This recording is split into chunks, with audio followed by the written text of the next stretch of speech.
It was a railroad station in early 40s, but now it's a part of history layout. It was in 1995 when the trains last blew the whistle in Fredericton. That's why for Paul Bourgeois it's a special day. He left early morning to Kinsman Center on north side of Fredericton to set up the self-made railroad model. He is ready to share his work with community as a part of Heritage Week dedicated to transportation. Railroads in New Brunswick were very important because, when you go back in time, that was the only means of transportation. There was a station in every little town, and even when there wasn't a town, there was a station. At the fair, visitors found more than transportation, but the celebration of history and culture of Fredericton.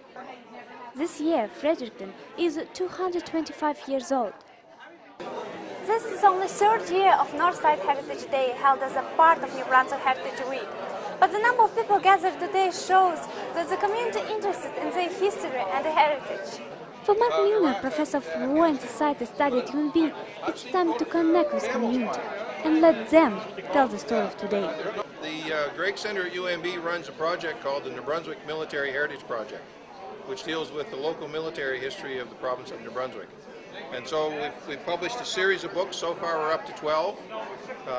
We're very interested in connecting with people who may have stories, diaries, letters, records. Some people wrote memoirs that were never published.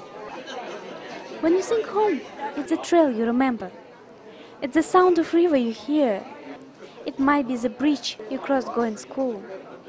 Andrew Holland says the bridges in Fredericton, in its own way, create a sense of belonging. People in the province feel a sense of belonging with their wooden structures. We have 63 covered bridges in the province of New Brunswick. At one point we had over 400. Ernest McFadden is the organizer of the event. He's passionate about his history and culture.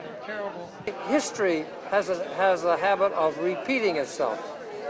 You know that history is something that we talk about or we study about, but yet when we look at what's going on today, it's not going on the same as it has been going on, but it's just in another form. But for local people, it's an opportunity to know yourself. Well, I think it's very important to know that where you've come from, what your family's traditions are. You can't know the future unless you can understand the past. Because sometimes it's better to look back to realize that today is a history of tomorrow. This is Damira Davletyarova, reporting for Stu Journals in Fredericton.